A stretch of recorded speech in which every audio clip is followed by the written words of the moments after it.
On Wednesday, February 1st, a photo exhibition entitled The Quivering, Gentleness of Nature was opened in Tira District Public Hall. It is held by Nomi Shalihov Friendship Association. Our association helped to prepare this exhibition. Wonderful nature is presented in photos made by cameramen from Nomi and Shalihov. Thus preserve the beauty and uniqueness of nature for the future generations.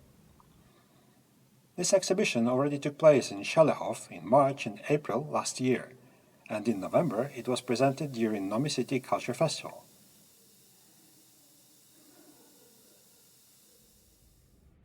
This time it will be held till Sunday, February 12th.